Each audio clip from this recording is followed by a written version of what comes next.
get two more people. So I don't like the signs, I just jump up. You have an interest in learning somewhere, so just jump up.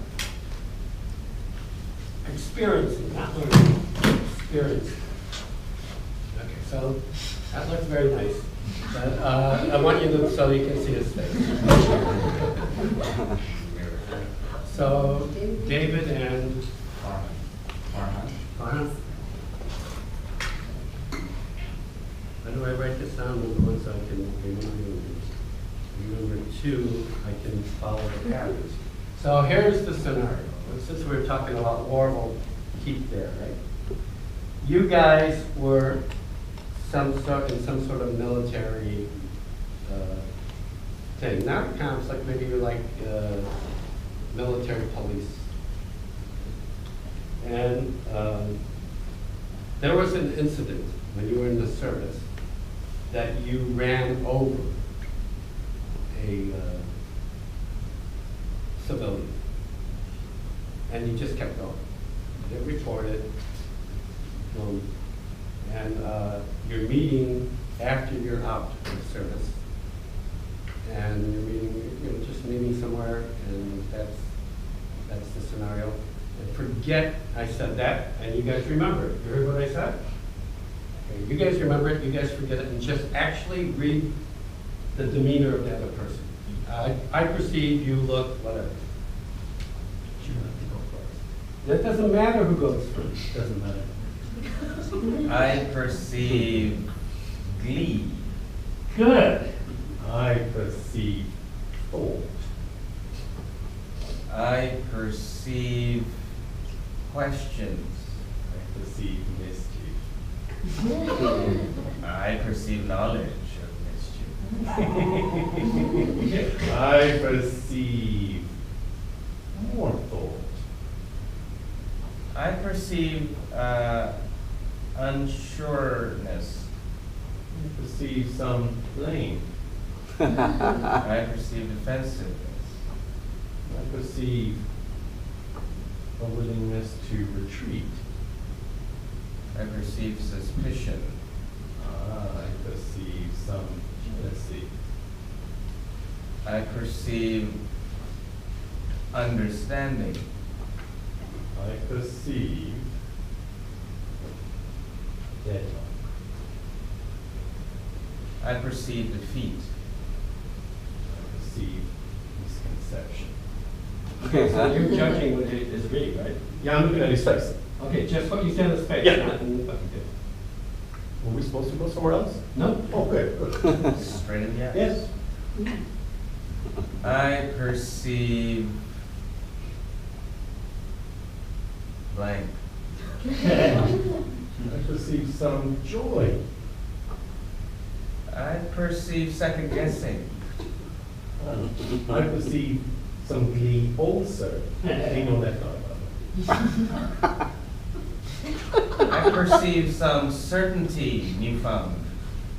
I perceive doubt. I perceive self-doubt. I perceive accusations. I perceive defensiveness. I perceive aggression. I perceive surprise. I perceive joy in that surprise. I perceive joy in understanding surprise. All right, good. No, that's it. Good. So that was fun, right? I bet you there's some real great scenarios that come up. Double H. What is it? Yeah. What did you see? Initially, kind of blaming each other for the incident. Uh-huh. And in the end, they seem to have an understanding and trying to cover up. And they were happy about it. Okay. And what were they doing here?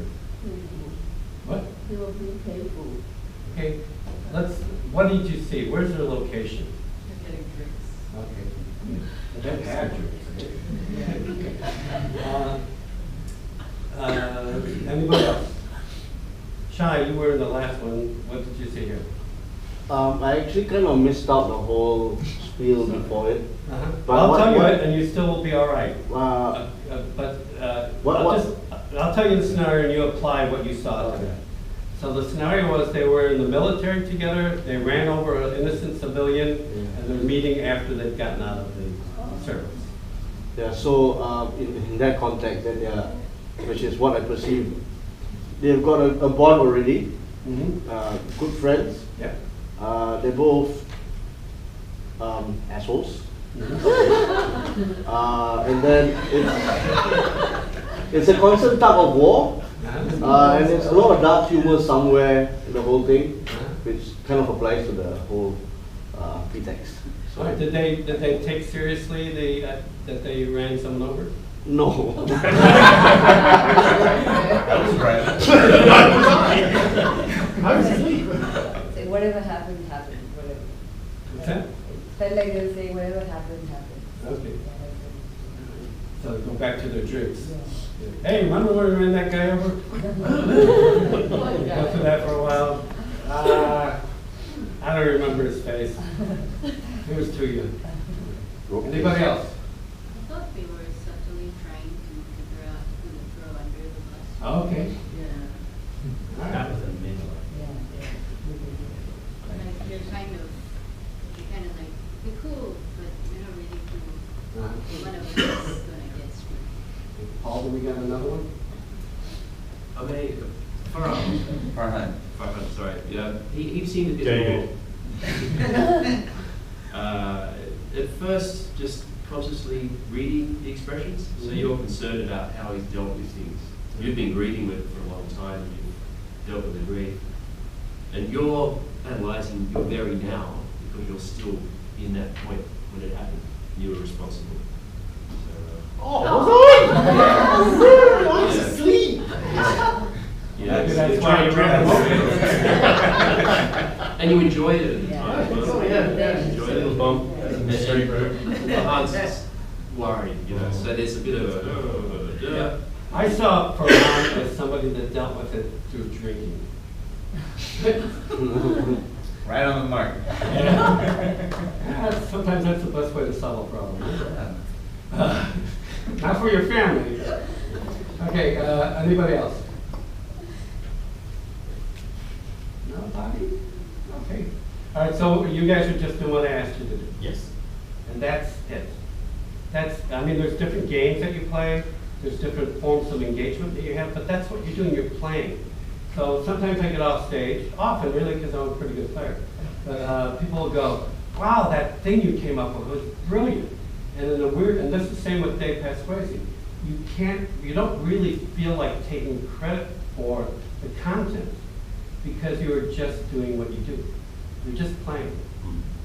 So it's not like you're embarrassed by it or anything, but you're just watching what's happening and reading the patterns and engaging in the play of that.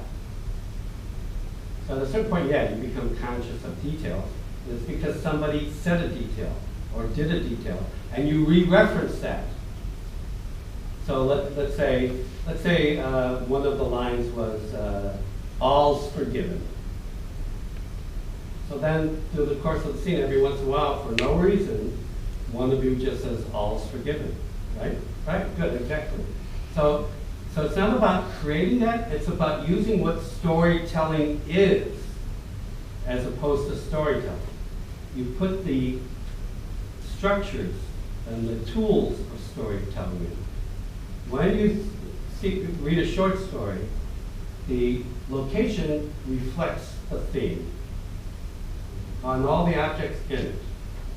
So there's a relationship transaction, but the location, there's this one short story I read that took place in a junk shop. And it became a story about human values. Now they didn't go and see what this means. It was just that whatever their engagement was, the junk treasure part of it reinforced it. The kind of value of things that are now meaningless. So, and in films, let's take The Player, right? Every scene in The Player starts off with some sort of poster of a movie. that either references the previous scene or what's up and coming.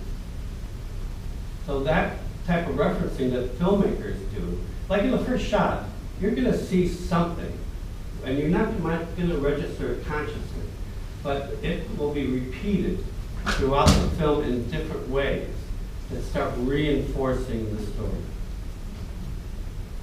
Same lines, same movement.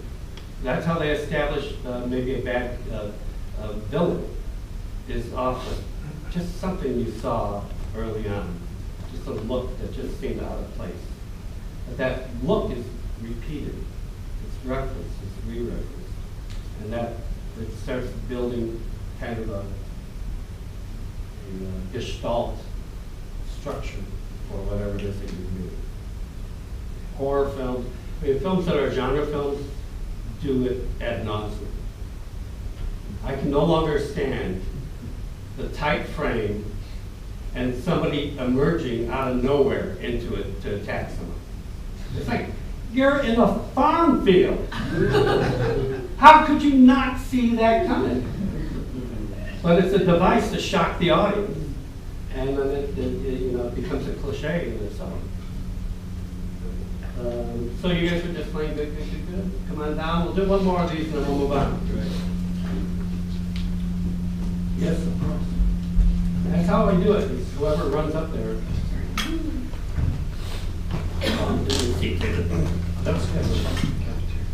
Oh, okay. Just gonna check up the cafeteria. Ooh. Lunch is on this mountain. All right, so scenario. Oh, you guys are at an awards ceremony for a workplace, corporation, right? You're not getting the award.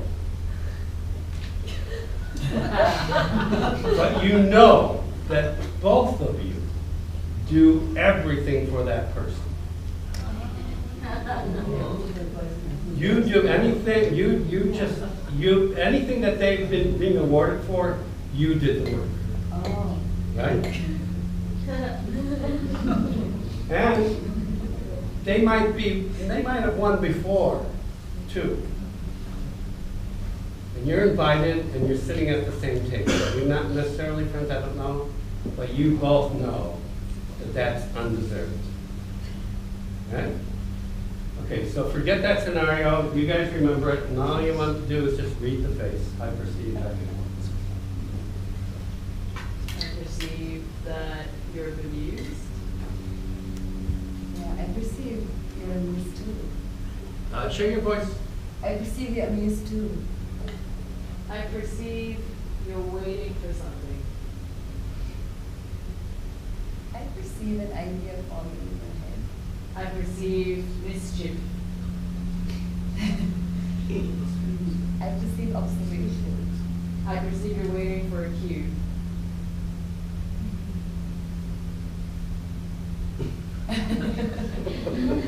Read her now. I Read. perceive a joy in the waiting. I perceive collaboration. Yes, I perceive a sharing. I perceive a history. I perceive you've been here before. Just read her face. So forget the story altogether. I perceive patience. Good. I perceive interest. I perceive wavering. I perceive like you're waiting. I perceive that someone's undermined you before. So how would that read without the story part of it? Would it read as pain? Frustration. Frustration, good. Keep it simple then. I perceive patience. I perceive underappreciation. So you're seeing in her face that she underappreciates you, or just that she She is. She's what? She is underappreciated. And what does that look like? Is it sadness? Yeah. Okay, so let's keep it simple. Let's keep it out of the storyline and get just into the simple read.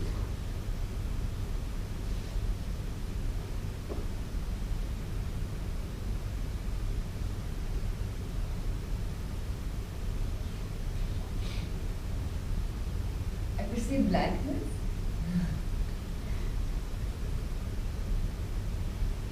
I perceive hope.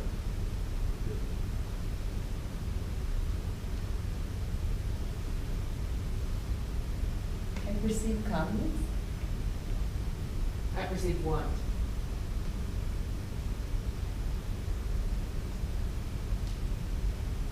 I perceive a little bit of irritation.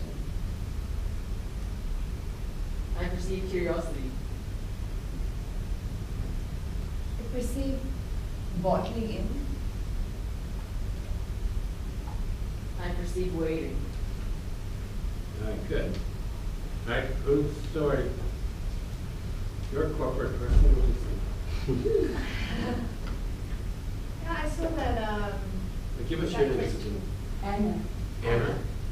Yes. yes, Anna. Yeah, I saw that really underlying awareness of what's going on. We know, and we're, you know, I mean, in a way it was like you were aligned on what the situation was. I didn't feel like there was, I did feel like you were actually sort of, as much as your voice didn't sound like it, what you were saying about what she was, her looks was more, like Anna's was more, yeah, she was upset. She was a bit frustrated and getting, from being overlooked. So I felt that you did get that. I just find the thing here is it's interesting in the voices, because the voices are not really representative of maybe The read. the read, yeah, or the way the person is reading, because it sounds like they have a concern, or they're aware, but it's, yeah, it's just Part of that was the interesting. extension of the read to reflect the story a little bit. So that's, you don't want to box your other player in. You want the possibility that she's frustrated for anything, not necessarily just this. I got Jess. Who's Jess? Okay, I got that Jess was more cynical. That Anna thought there's still a possibility of me being awarded someday. And for Jess, it was you're fooling yourself. I missed the very beginning, and what I got from the interaction was she was the headmistress of a school who was trying to discover the plot of something that happened by just interrogating random students who was totally unaware of what happened and was thinking that they were getting an award for something. You know, like they were like, oh, did I do something really good rather than I'm here for something bad? And that's where I got cynicism from that person too. Because it was like, they were like, I know you know something. So I don't know what the beginning was. Well, that's a perfectly good story based on the read. The context is always secondary. Right. The play remains the same. The way that you improvise, whether you're doing a serious scene or a comedic scene or whatever, it's always the same. The context changes. That's it. And you make discoveries about that context. So you're way freer than you think on stage. And you're being supported directly by that other player. In a practical sense, you wouldn't go, I perceive. You go, hey, you look angry, right? Or, had a bad day, right? So that's the read, as opposed to telling them your story. We don't walk into any place and go, my name's Bill. I've had a background in biology, and I'm here at the playground, right? You don't do that. People don't. Well, some people do, Yeah. but they got Asperger's. What do you do, like in this situation, what do you do when that other actor or the giving you nothing. Yeah. Or responding in that Yeah. way. Then Like, that, you know, then that's you as a exactly what you director or say whatever, to them. You say you're not you. No, not that way. Well, It's how do you like, say? I can't read you. I can't, I don't know But- where you're at. Because the thing is, when you are doing a performance, you do have a script, you do have a purpose, an intent. I use this in scripted plays all the time. And I did a play, it was outdoors at this place called the Bergamot Station in Santa Monica. It was a commedia play. I was I was going to say pedophile, no. The teacher, the judge, right? And it was outdoors, and we served drinks and hot soup, and there was an airport near us. So we'd be in the middle of a scene and a jet would fly over, and everybody would hit the deck, but they wouldn't change the words. But the context has changed. They'd get up slowly, looking up, but they're still saying the same words of the play. So yeah, you can use this in scripted things, and it's fantastic because it makes that performance brand new by just what occurs out in the audience. If you have a drunk or a heckler, they're in the play. They're in the play. I like what you talk about walking through the audience, getting that feel for that. It was always very important for me to get, why is this audience different? So if they're more serious, I might go at them a little bit harder. What did you look for when you walked through that? What did you look at? How they were engaging with each other, what they might be projecting. Whether they're chatty or not. If they're chatty, if they need us, if we can launch right into the act, or if we need to engage individuals. When you see a very good stand-up, they do that all the time.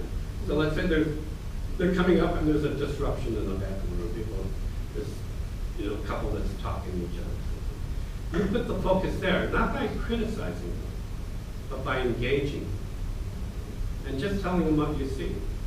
So hey, it looks like you guys are having an argument, and they'll tell you the story, and you'll play with that a little bit. And then what you do is that right now you've got everybody's attention through them. I don't have to struggle. I don't have to audition my jokes. A lot of times you see comedians say the one joke, wait for the response, it doesn't come, and they start falling apart. But I engage those people now, everybody's there, and they might be on my side a little bit. But I'm not there to humiliate them, although there's comedians that will go, was there a loophole in the gene pool or something like that? But I have those guys, and because I have those guys, and I have those guys looking at those guys, I go talk to these guys for a moment. About the same thing or something else. And I'll talk, it's strategic. I'll talk this one here, then there might be a couple up here, and I'll say first date, blah, blah, blah, and maybe that one allows me to launch right into my material. And I have everybody's there. So it's strategic that way. All right, I'll show you now why this is important in your improvisation. So, come on up.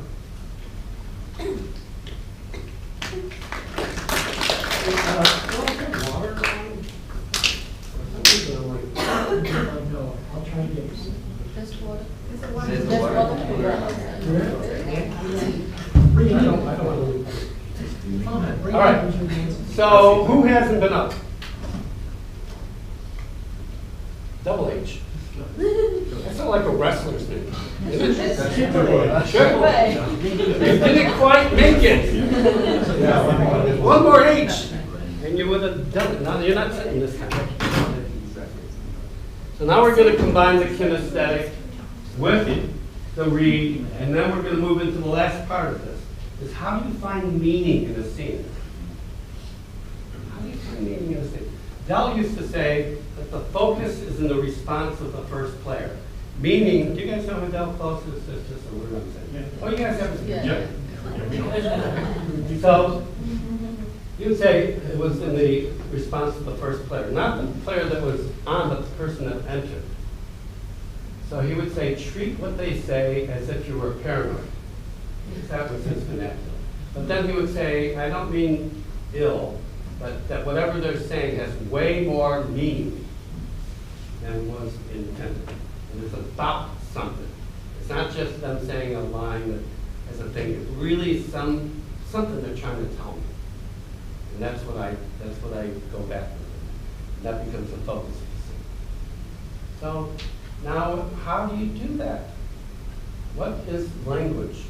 And I don't want to get into that way, but what is this thing? A chair. Define chair. Something to sit on. Something that could be a rock or a horse or a step. It is something where someone has put some form into the functional requirement. It's design. It's called design. You put form into a function. So you need to sit down, slightly raised above the ground so your legs don't get sore. So someone's put some design into what you might want to sit on. Okay. All right. Anybody else?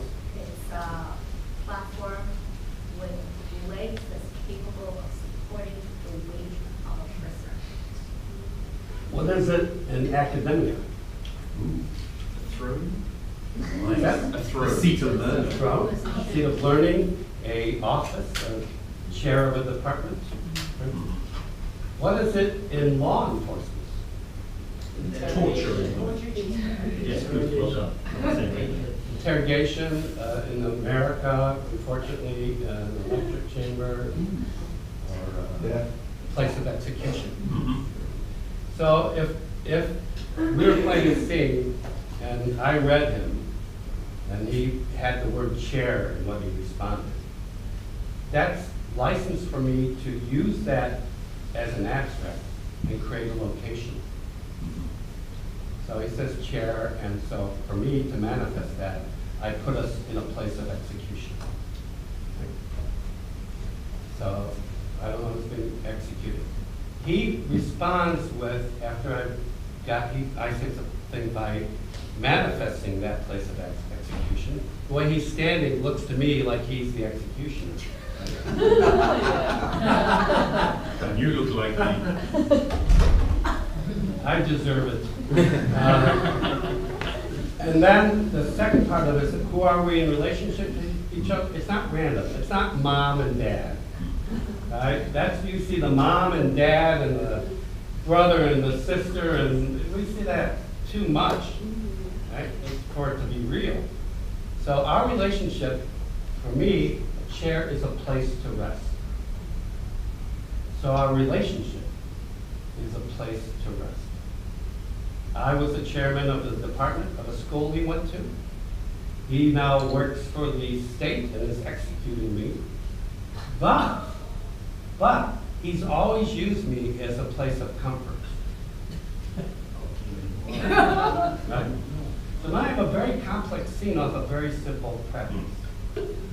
So he's executing me, but trying to make sure I'm comfortable while this is happening. Right? Trying to get a sense that I always make him feel comfortable. So I do. I go, look, it's your job. You know that from school. Did I teach you about law? Did I teach you about responsibility? You have to execute. You don't have to like it. That's okay. That's my job. How's your wife? Good. Thanks for asking. Yeah. Right. But at the same time, you would be strapping me in. And that becomes a very funny scene and a very interesting relationship in a very impactful moment. So now we're going to learn how to find that what I call the abstract. So anytime you start deconstructing language, you are creating abstracts. Anytime you deconstruct anything, not anytime, but artists use deconstruction to create art. They're deconstructing everything that existed before them in some fashion. And it's becoming something new. In improv, it was the annoyance theater that were the deconstructionists. No rules, whatever it is. But now there are more rule-oriented, because when you deconstruct, you actually find out why there was that form anyway, why the form emerged the way it did. You find out by going to its roots. So, you're up here, right? Double H, not quite a heavyweight wrestler. So he's here. And let's get someone to go up with him. Who has him up? What's your name? Owen, come on up. Okay, so I'm going to limit things a little bit, just so that you can play kinesthetically without losing track of what's going on. And also, it'll show you some of the language of geography on this stage. So, and I'll talk about that a little bit. There's a Belushi spot, for instance, on the stage. That's I'll tell you what that is. Do not misuse it. Right, so John Belushi had a spot on stage that he would fight to get, because that spot was the most powerful spot on stage. Because you can, from where it was, you can see everybody and everyone can see you. It's not at the front of the stage, because you can't see that. It might seem like, okay, I got everyone's focus, but you have limited power. In Western culture, we read from left to right. So naturally our focus goes like this. It might be different. Kabuki might be different, I don't know. Other disciplines might be different. But for us it's like, boom. And you know, when I think about it, there's an up and down thing to, you know, like visualization too. But not in this. In the West it's like this. So the high focus point on stage is right here, and backstage a little bit, so everyone sees me, all the audience sees me, all the players can see me, and I can see everybody else. He'd push someone off that spot to get, because Dell gave him the secret. That there's focus.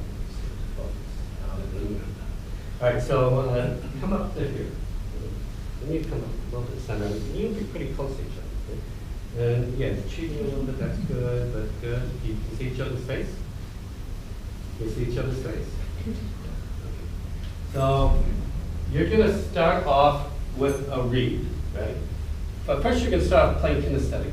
From there, not moving off that spot. You can move in that spot, but not off that spot. So not move my feet, but move around. You can't leave that, you can't go that way. You can move your arms, your legs, your face, your bloom, whatever. You move your shoulders, right? But you're not going to move off the shoulder. No, look at him. Read him. First play kinesthetic. So we do the perceived thing? You don't say perceive, you just say, you look tired or whatever it is, whatever you see. But first play kinesthetically. That's the first engagement that the audience sees. What is it? It's sound, and then the visual. The other theater, sound is first. And also sound is first. And then engagement. We don't know what the story is, but there's an engagement. There's something happening. They don't know what's happening. I don't want them to know what's happening. I want them to see what's happening. So they're going to play kinesthetic. Take attention off me. You can listen to my voice, you don't have to know what's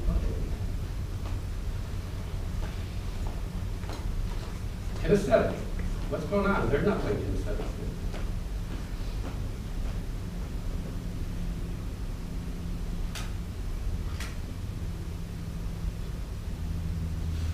Did you see that? Move with them. Yes, exactly. Now, one of you read the other player. I'll talk you through this. You look whatever. Forget the perceived part. That's for the Meisner game. Now we're dumping the Meisner game where we're using the skill. So just read the way that you would tell someone what they look like. Kind of curious. Okay. So share your voice. He just said you look curious, and I don't want you to read him. I just want you to respond honestly. Yeah, I'm curious as to why. No story. you So, look you- cynical. so you agree that you're curious, right? Yeah, So yes, just say, I am curious. That's all. I am curious. Good. Now this is the key.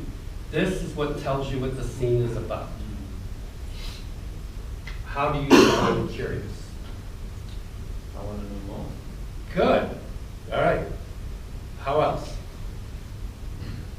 A little suspicious at the same time. Good. So if you're reading it in the dictionary, you might say both of those things if you're reading the dictionary thing. So you're going to define what you perceive off of what curiosity means. So that, but say it to him. Say what you just said to him. Both those things. He just said he is curious. Say the things you just said. Yeah, I want to know more. Second thing. Move with him, handshakes. I feel a bit suspicious about something. Good. Now, where's a place where people are suspicious about something and they want to know more?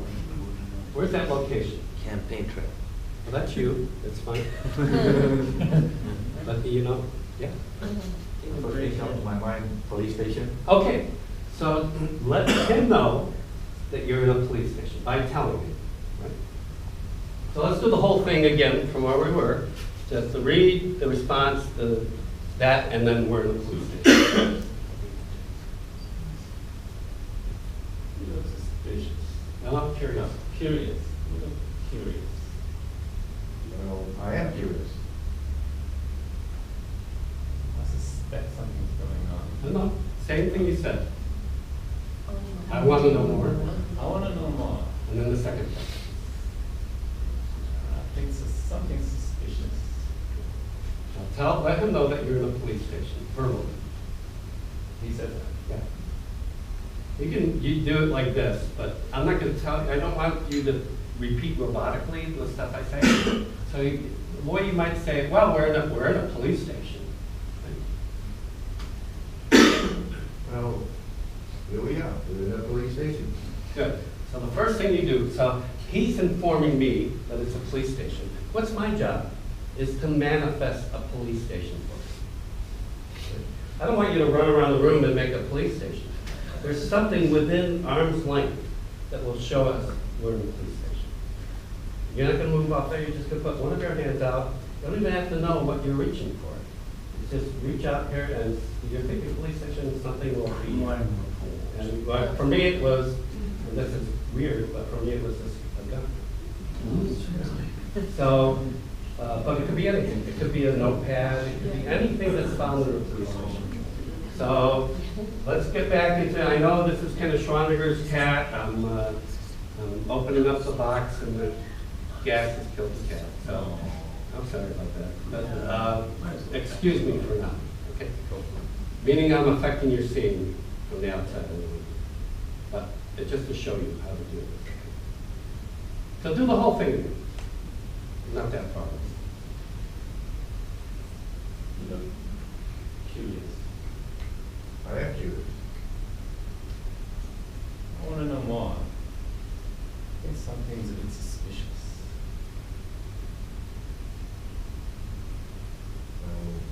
Here we are, we're in a police station. Reach out. Don't have to know, just put your hand up and go. I like these hangouts. Good. Good. So. Two possibilities. We're going for relationship, right? For what we are like. So what is a relationship where you're suspicious and you want to know more, but not necessarily belong in a police station? What kind of relationship might we identify where you want to know more, but there's some suspicion? Husband and wife. Husband, okay, all right. Suspecting the other is having an affair. Well, that's too much story, but that's okay. That's okay. What is a, let's think on this on an abstract level, okay? There are relationships in life that are defined by certain things. What is a relationship that is dominated by suspicion and wanting to know more. Border crossings. Okay, so they're border guards. Yeah. Okay, so that's one, right? So you are in a police station, but you're border guards. So you'll, but that's not fair, so, but we'll take it for now. Okay. So do the whole thing right up until he says police station, you pull up the handcuffs, and you identify yourself as border guard.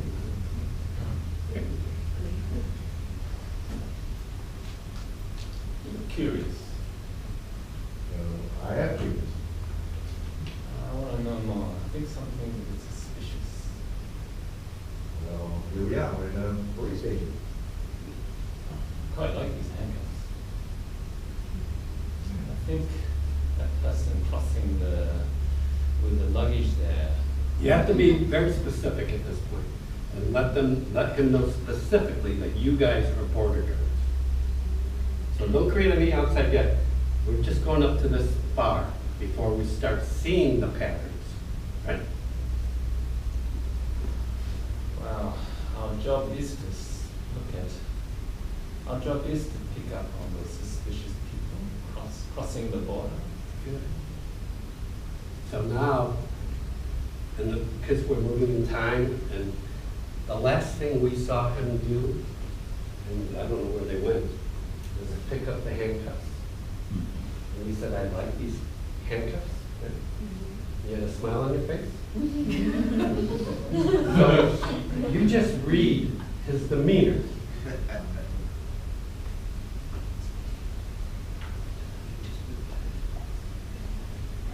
So you guys are bored guys, we just got to, let's go through it so that we see it in real time. I like these handcuffs. Our job is to look at people who look suspicious crossing the border. Read him. Double H, read his demeanor. He seems to be having some ulterior motive. Good, but tell him, say it to him. He's the guy that needs that information. How would you say that to someone?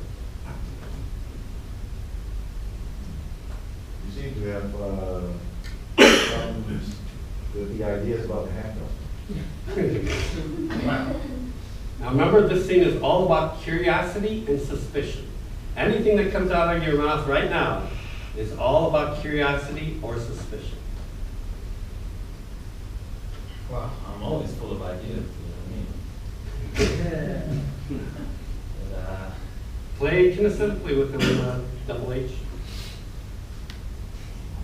Put it, dude, well, you're not playing kinesthetically with him, but I just want to let you know. Good. All right, that's good. how long should we talk each person? Can we I don't know, a day? Do whatever. Just what you're seeing. Wow. You know, I'm full of ideas all the time. Good. And I Give one of the ideas. Give 4 of the ideas. Wow. And they're all suspicion or curiosity based. And I suspect this person right here. No, don't extend it. What do you think about, what do you, the person, what's your name? Owen. Owen. What is Owen suspicious about in life? What are you curious about? 4 things, 4 ideas. I'm curious to know whether I could actually put these on someone, these handcuffs. No, I don't want to know. I'm just telling you, it's going to make it easier for you, and you're going to develop a style if you use your own perceptions. What is Owen curious about? Just tell me now. What are you curious about? Yeah. In life, what are you curious about? And it could be anything. Yeah, it's anything that you're curious about. What I'm going to be doing next year. Good. That's hilarious. It'll be. Okay, what else are you curious of? whether I can achieve my dreams. Good. What are you suspicious about? Whether someone's gonna sidetrack me. Good. All right, just say those three things then.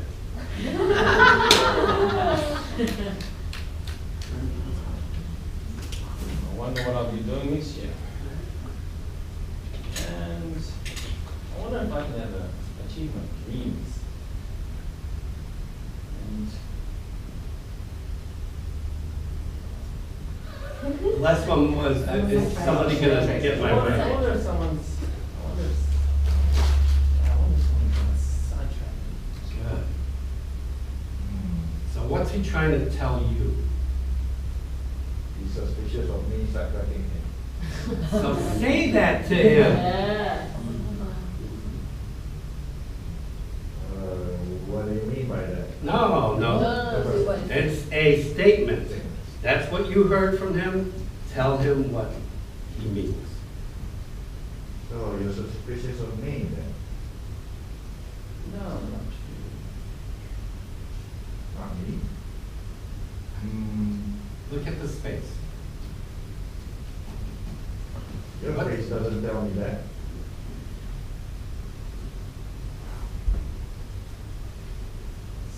maybe not only you. Our boss? I just feel everyone's trying to sidetrack me. Good. For instance, where are you at? You're in the police station. For instance, you're in the police station.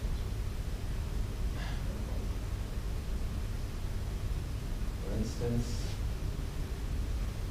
right now, why were we put out here Good. at this time of day? When we could have been inside doing the important work. The shitty job.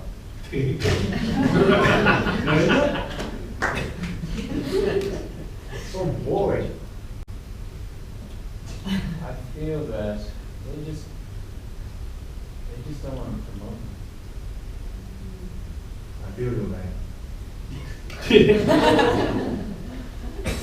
Putting us out here when it's hot and sunny like this, dripping in sweat and not doing anything. Read double H's demeanor. Read them.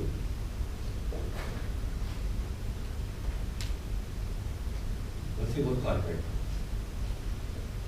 Did you in on this? now? He just smiled. Read, give him a second read, because he just smiled. No. Did they tell you to take me out here? Away from the important work inside? Nah, I'm just here to be by your side, man. With those bugs. For years. I got your back. Now read his face, because what you said is not what we see. So tell him what you see on his face.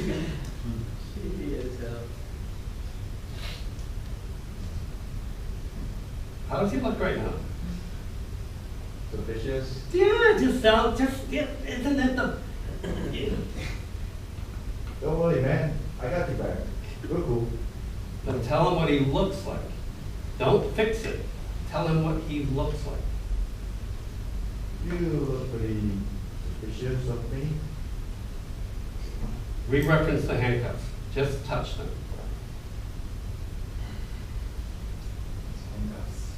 No, just pick them up.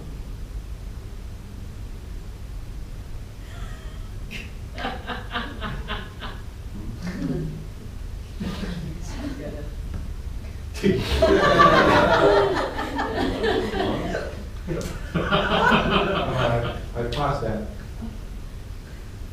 Why? Why not do the beat that's there? You told him you have his back. He'd pull out the handcuffs. Show him how you have his back.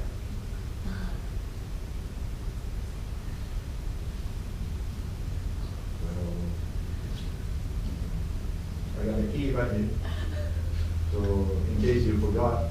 Yeah, well, I locked myself in somehow. Yeah. Okay. So wanna try it on? Okay, Make sure it so works. here's the only thing, this is something that you guys, this is like a thing. However long it would take you to do that, take that time. A little key into the lock, whatever you have to do to open it, until you see it open. Or, no. Let's try it on first. And then press the key. And you lock us both? It's not working, right?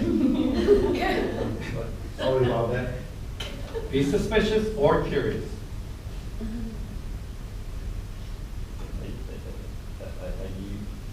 Are you sure you got the right key? I'm sure. I'm pretty sure. I just got it brand new from the office today. That Still, I don't know. Okay, so I'm just gonna give you something, just to, what are we playing? Curious or suspicious, right? So he says, do you have the right key? Respond with curiosity. you got the right key? I'm not quite sure it's the right key. Come to think of it. Sure. Well, what do we? We get bodyguards handcuffed to each other. I don't know. See, there's I'm suspicion. definitely sure we're not trained for this.